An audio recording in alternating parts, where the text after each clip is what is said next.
안녕하세요. 강수정입니다. 네, 오늘은 제가 처음 알게 된 작가님의 세 권의 책을 소개를 해 드릴 텐데요. 제가 9월 초 언박싱 영상에서도 소개를 해드렸던 김보영 작가님의 스텔라 오디세이 트릴로지, 당신을 기다리고 있어, 당신에게 가고 있어, 미래로 가는 사람들 세 권의 책입니다.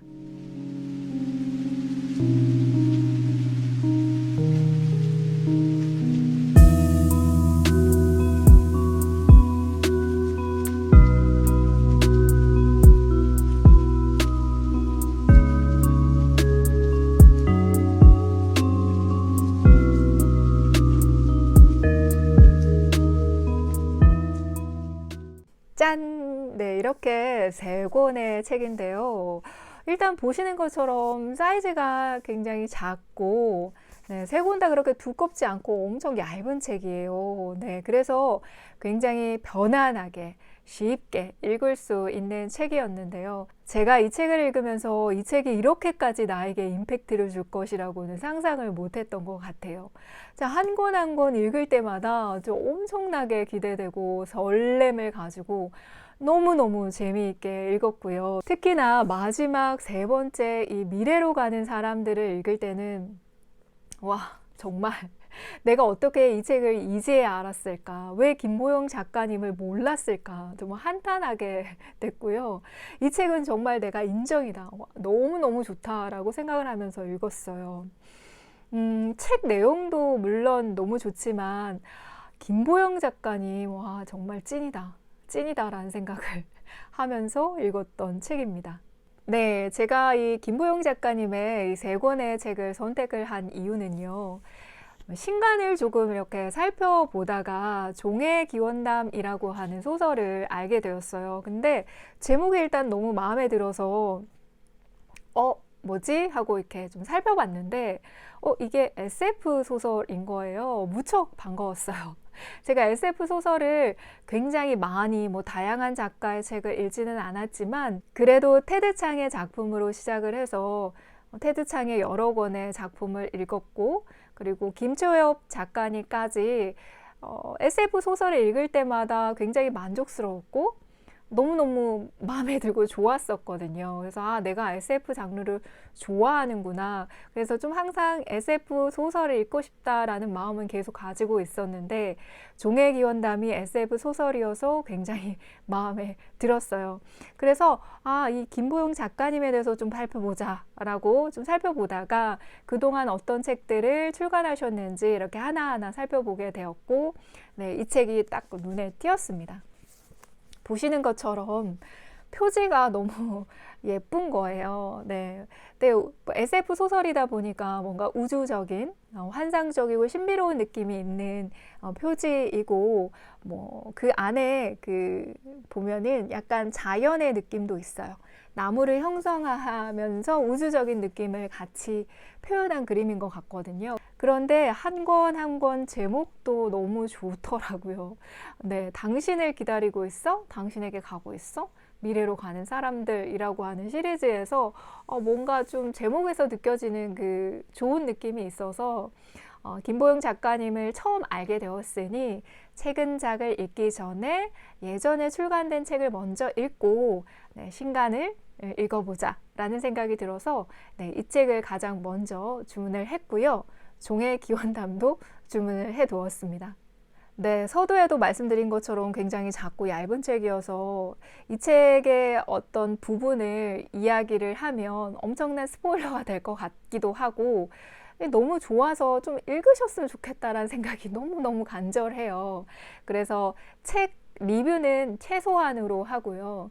제가 예전에 SF 장르를 읽었을 때는 너무 새로운, 전혀 모르는 세계에 대한 어떤 지식을 알게 되는 것도 굉장히 좋았고, 내가 경험해보지 않은 미래에 대해서 새롭게 경험할 수 있게 해주고, 뭔가 환상적이고 재미있고 엄청난 상상력이 담겨져 있는 내용이어서 흥미롭게 읽었다면, 지금 이 작품을 읽으면서는 좀 SF 장르에 대해서 좀 다른, 좀 확장된 생각을 하게 됐거든요. 그래서 책의 내용은 조금 재소화하고 제가 이번 작품을 읽으면서 SF 소설에 대해서 느낀 것, 또 생각한 것들을 중심으로 이번 영상에서는 좀 이야기해 드리고자 합니다.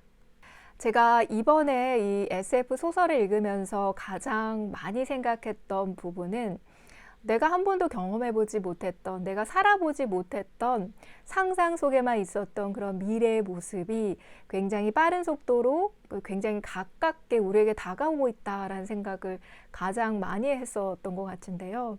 특히 첫 번째 당신을 기다리고 있어 라는 소설을 읽으면서 제일 많이 느꼈었던 것 같아요. 이 소설은요, 그렇게 SF적인 장치가 많지 않습니다. 어떤 배경이 우주의 공간이고 그 우주의 공간에서 빛의 속도로 성간 여행을 하고 있는 남자가 등장을 하는데요. 재미있게도요, 먼 미래라고 생각했던 그 사회에서 이 남자 주인공이 언급하는 단어들이 뭐 한매일도 있고요, 수능 시험도 있고 막 이래요. 그런데 막 성간 여행을 하고 있단 말이에요. 뭔가 동시대적인 감각을 느끼면서 우주 공간에서 막 성간 여행을 하고 있는 거죠. 그러니까 이게 이렇게 체감하는 느낌이 곧 이렇게 되는 거 아니야? 라고 생각을 하게 만든다라는 거죠. 지금 우리가 지구에서 누리고 있는 이 모든 것들이 이제 어느 순간에는 정말 한꺼번에 흔적도 남겨지지 않고 사라질 수 있겠구나라고 하는 약간의 두려움, 걱정 이런 것도 굉장히 많이 됐었던 것 같아요. 그러면서 동시에 이렇게 SF 장르를 이끌어 가시는 분들이 정말 좀 괜찮은 그리고 바람직한 미래로 가는 방향성을 좀 설정해 줬으면 좋겠다. 그래서 조금 더 많이 책임감을 가지고 고민을 하고 그리고 성찰하고 인간적인 고민을 하면서 이런 미래상을 제시해주면 좋겠다라는 생각을 또 많이 하게 됐습니다. 제가 언박싱 영상에서도 잠깐 언급을 해드렸었는데요. 이 당신을 기다리고 있어 그리고 2편 당신에게 가고 있어 라는 이 두 작품은요. 탄생한 데 재미있는 히스토리가 있습니다. 오랜 김보영 작가님의 팬이자 지인이셨던 한 남자분께서 결혼을 앞두고 좀 뭔가 특별한 의미 있는 프로포즈를 하고 싶었는데 어떻게 하면 좋을까 고민을 하시다가 김보영 작가님에게 메일로 혹시 내가 프로포즈를 할 수 있게끔 낭독용 소설을 써줄 수 있느냐라고 이제 의뢰를 하게 되고요. 김보영 작가님께서 흔쾌히 승낙을 하시면서 이 두 작품이 탄생을 하게 되었습니다. 그래서 낭독용 로맨스 소설이자 SF 소설로 탄생한 것이 첫 번째 책 당신을 기다리고 있어 이고요. 남자의 시선으로 어떤 한 여자를 만나기 위해서 우주에서 겪게 되는 그런 과정들을 통해서 남자의 감정이나 생각 이런 것들을 굉장히 많이 담아낸 책이고요. 낭독용 소설을 써야 한다라고 하는 그 전제가 깔려 있는 소설이기 때문에 SF적 장치나 어떤 대단한 구조적인 것들이 들어가 있지 않고요.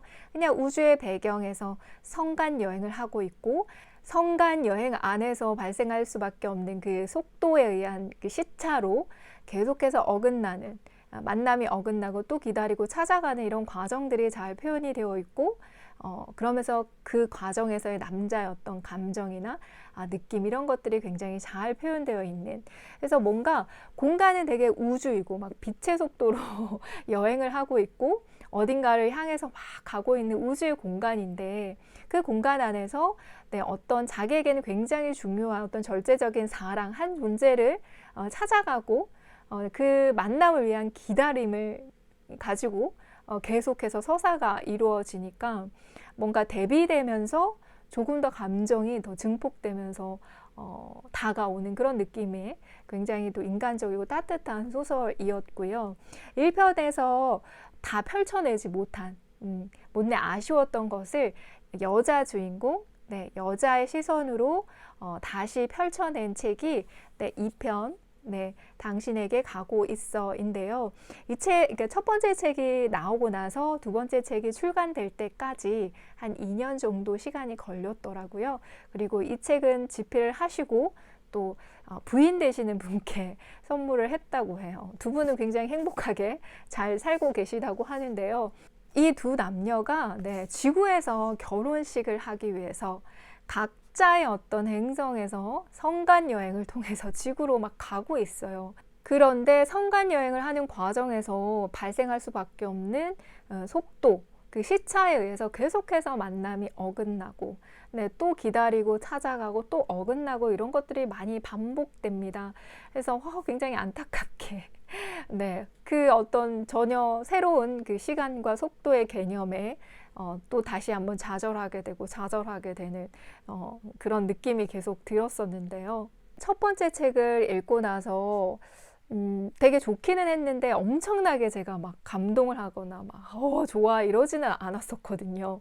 그러다 보니까 이 두 번째 책을 읽기까지 한 일주일 정도 시간이 소요가 됐어요. 제가 머리를 하는 거 너무 싫어하거든요. 그래서 완전히 제 자율성이 사라진 상태에서 움직이지도 못하면서 꽤 긴 시간을 앉아 있어야 하는 것 자체가 생각만 해도 전 너무 싫단 말이죠. 그래서 거의 뭐 1년 아니 그 넘게 한 번씩 가고 이러는데요. 저도 한 1년 반 만에 가게 됐어요.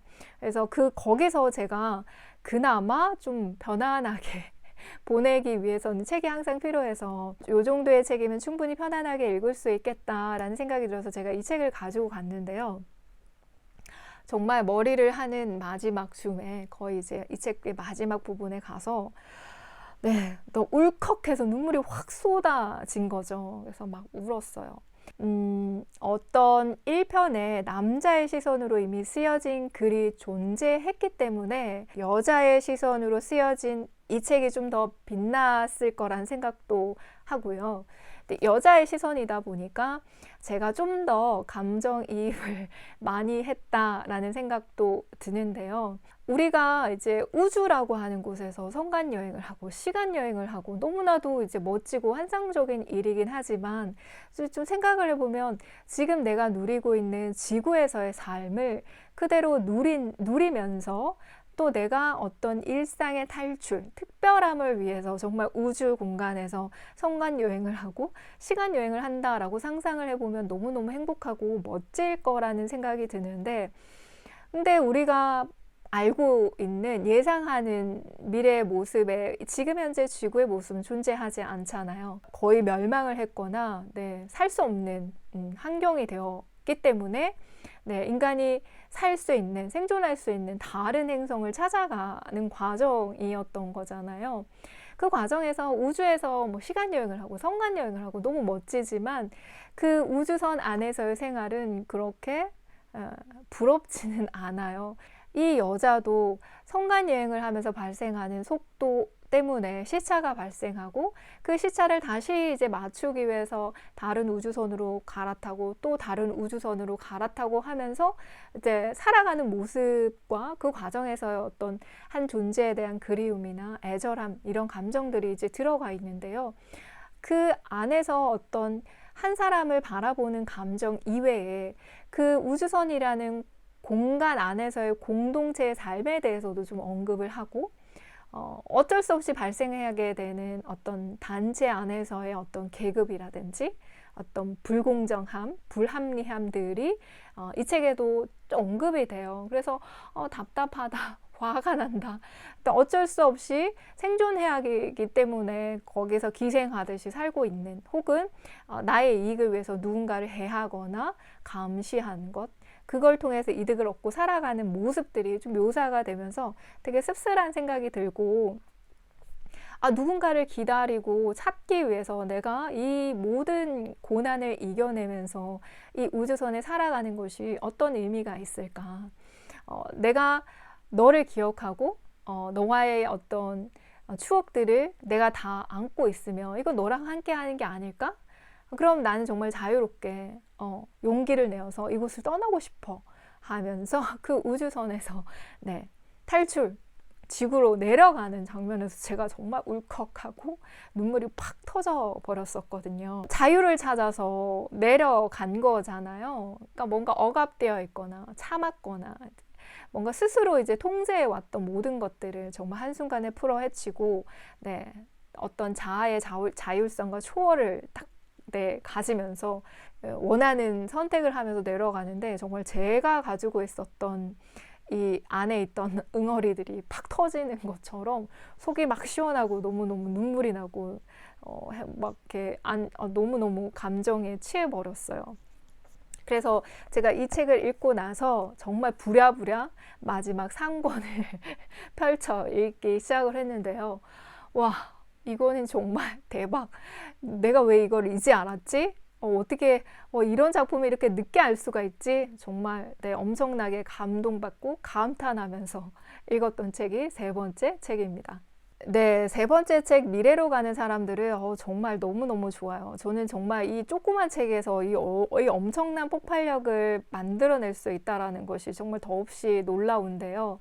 시간 순서상으로 했을 때에는 이 책이 가장 먼저 집필이 되었고요. 이후에 이 두 권의 책이 나왔어요. 아마도 이 두 권의 책을 쓰면서 이제 시리즈로 연결을 해야겠다라는 기획은 아마 하셨을 거라는 생각이 들고, 이건 아무래도 의뢰를 받아서 쓴 책이기 때문에 작가가 이제 의도했던 대로 원하는 대로 펼치기에는 좀 제한이 있었다면 이 책은 아마도 정말 세밀하게 고민하고 기획하고 단계로 이제 엄청난 그 장치와 주제와 철학과 세계관을 꽉꽉꽉꽉 담아서 완성도 있게 나온 책이라고 할 수 있습니다. 그래서 시리즈의 마지막이지만 그리고 가장 먼저 쓰여졌기 때문에 이 책이 조금 부족하지 않을까, 두 권에 비해서 좀 약하지 않을까, 절대 그렇지 않습니다, 여러분. 네, 이 책이 제일 좋습니다. 이 책에는요, 30대 초반의 성하라고 하는 남자 주인공이 등장을 하고요. 이 1, 2권의 주인공이셨던 두 분이 결혼을 해서 2세를 낳게 되고요. 이름을 성하라고 지었다고 해요. 이 성하라는 인물이 우주 공간에서 시간 여행을 한다라고 하는 것이 가장 큰 설정이고요. 긴 시간 여행을 하는 동안 여러 장소를 방문하게 되고 여러 상황과 사람들을 만나게 되고요. 때로는 내가 예전에 갔던 똑같은 장소에 전혀 다른 환경과 문명을 반복해서 만나기도 하는 재미있는 설정이고, 여기는 네 꼭지가 실려져 있는데요. 그 네 주제 모두 다 재미있고 흥미롭습니다. 오랜 시간 동안 다양한 경험을 하고 많은 것을 알고 있는 굉장히 엄청나게 고도로 발달된 지능을 가지고 있는 것이 성하라고 하는 존재인데요. 우주 여행을 하면서 굉장히 다양한 사람을 만나고 그 다양한 사람을 만나면서 자신도 탐욕과 욕심을 부려서 모든 것을 자기 손안에 넣고 마음대로 할 수 있을 만큼 능력을 가지고 있지만, 이 성하라는 인물은 전혀 그런 것에는 관심을 갖지 않습니다. 탐욕과 욕심은 그냥 내려놓은 채 오직 우주라는 공간을 탐구하고 탐험하는 데 많은 열정과 에너지를 쏟고, 우주의 끝은 어떠한 모습일까? 그게 이 성하라는 주인공의 마지막 목적지가 되는데요. SF 장르에 종교적인 철학이 많이 차용된다라는 것은 좀 익히 알고는 있었지만, 이 책을 읽으면서 조금 더 이런 그 어떤 주제나 철학들이 기본적으로 그 소설에 깔려져 있구나를 많이 느꼈던 것 같아요. 엄청나게 넓은 우주 안에서 내가 원하는 것은 무언가를 발견하고 탐구해서 얻어내고 무언가 또 축적해서 발전시켜 나가고, 이러한 개념이 아니라 그저 이 엄청난 공간 속에 있는 모든 것들은 어느 날 생겼다가 또 어느 날 덧없이 그냥 사라지고 마는 불교의 어떤 무상의 개념이 좀 많이 깔려져 있고, 내가 원하는 것은 그저 우주의 모습을 탐구하는 것이지 내가 무언가를 얻고자 가지고자 하는 것이 아니다라고 하는 어떤 무소유의 개념도 이 책에서는 되게 큰 메시지로 가지고 오더라고요. 그래서 어떤 우주 안에서 일어나는 많은 그런 서사들과 그리고 작가가 중요하게 던지고자 하는 그런 무상이나 무소유의 개념들이 오묘하게 잘 어울려져 가지고 조금 더 이 책에 빠져들어서 읽을 수 있지 않았나 라는 생각이 들어요. 무엇보다 이 SF 장르라는 소설은요, 과학적인 지식을 기본으로 해서 새로운 미래상, 우리가 앞으로 경험하게 될 새로운 사회를 제시하는 장르이잖아요. 지금 현재 우리가 가지고 있는 굉장히 거다란 문제를 잘 해결해 나가는 데 있어서도, 그리고 그 문제들을 잘 해결하고 또 바람직한 미래를 맞이하기 위해서도 다양한 모습의 미래를 제시해주는 SF 장르가 지금 시점에서는 굉장히 중요하다라는 생각을 거듭 하게 되었고요. 제 개인적인 바람은 모든 것들이 변화함에 있어서 반인간적인, 반인류적인, 반자연적이지는 않았으면 좋겠다라는 생각을 해요. 그래서 SF 장르에서도 정말 그냥 무한한 상상력에 입각해서 무모한 어떤 미래상을 제시하기보다는 과학적 근거를 바탕으로 좀 올바르고 바람직한 미래 사회를 제시해주는 그런 다양한 소설과 그 SF 장르들이 많이 나왔으면 좋겠고, 그러한 매체와 장르들을 이끌어 나가시는 분들이 조금 더 성찰적으로 성숙한 모습으로 좀 고민하고 또 제시해 주셨으면 좋겠다. 그래서 조금 더 인간적인 미래를 맞이할 수 있었으면 좋겠다라는 생각이 이 책을 읽으면서 더 간절해졌던 것 같습니다. 제가 이번 책들을 통해서 김보영 작가님을 알게 된 것은 정말 큰 수확이고 기쁨입니다. 그래서 제가 이 책들을 읽고 나서 SF 소설과 SF 작가들도 이렇게 막 좀 검색을 좀 많이 해봤었어요. 그러면서 우연히 저와 동량의 동갑인 SF 작가님을 알게 됐어요. 배정훈? 배명훈? 네, 지금 정확하게 기억이 안 나는데요. 여튼 그분을 알게 됐고, 그분을 이렇게 좀 서치를 하는 과정에서 재미있는 기사를 하나 읽었는데요. 이분께서 외교부의 의뢰로 한 가지 연구를 하게 됐다고 하는데요. 만약에 우리 인간들이 화성에 살게 되면 그곳에서의 거버넌스는 어떻게 될 것인가? 라는 주제의 연구를 하셨다고 해요. 네, 이 대목이 정말 흥미로웠었는데요. 지금 우리는 기후 문제라고 하는 정말 엄중하고 거대한 문제를 마주하고 있고, 그로 인해서 정말 큰 재앙을 눈앞에서 아주 자주 보고 있잖아요. 너무 안타깝고 슬픈 일인데 지금 현재 우리 인류가 가지고 있는 기술이나 문명으로 충분히 이 모든 것들을 막아낼 수 있지만 결코 그렇게 할 수가 없을 것이다 라고 이야기를 해요. 왜냐하면 전 지구인을 기준으로 그것을 담당할 곳도 없고 책임도 없다라는 거죠. 그래서 자연스럽게 그거를 막을 수 없는, 그래서 새로운 사회를 맞이할 수밖에 없다라고 해요. 굉장히 그것도 안타까운데요. 그래서 우리가 새로운 행성에서 살게 된다면 그 새로운 행성에서의 행성 정치는 어떤 모습을 할 것인가에 대한 이제 연구를 한다라는 거죠. 그래서 이것을 외교부에서 의뢰를 받았다라는 것도 좀 흥미로운 대목이었고, 현재 전 지구적으로 온 국가가 많은 예산을 투입하고 관심을 가지고 있는 분야가 미래 사회이고 우주라는 것도 우리가 관가해서는 안 될 부분인 것 같아요. 그래서 SF라는 장르가 뭔가 우리가 경험해보지 못했던 새로운 어떤 미래를 제시해주는 하나의 소설 장르로만 바라보는 것이 아니라 우리가 꼭 맞이해야 될, 알지는 못하지만 꼭 맞이할 수밖에 없는 미래에 대해서 우리가 좀 더 관심을 가진다라는 차원에서 조금 더 다양한 SF 소설을 읽어보는 것, 경험해보는 것은 굉장히 필요하지 않을까 라는 생각이 들고, 그리고 그런 소설을 통해서 우리가 조금 이제 머릿속으로 생각을 해봐야 될 것 같아요. 이런 미래. 그래서 우리가 원하는 어떤 미래 사회에 대한 목소리를 좀 많이 높여야 되지 않을까, 이런 생각도 좀 간절하게 했던 것 같습니다. 네, 김보영 작가님의 종의 기원담, 그리고 배정훈 작가님의 안녕 인공존재까지 제가 구매를 해놨거든요. 네, 이 SF 소설들도 이후에 읽고 다음 기회에 또 소개해 보도록 하겠습니다. 네, 지금까지 김보영 작가님의 스텔라 오디세이, 트릴로지, 네, 세 권의 책 소개해 드렸고요. 네, 지금 우리에겐 SF 장르 소설이 필요하다라는 메시지를 던지면서 이만 마치도록 하겠습니다. 네, 서정적인 책방, 네, 구독과 좋아요, 알람 설정 부탁드리겠습니다. 감사합니다.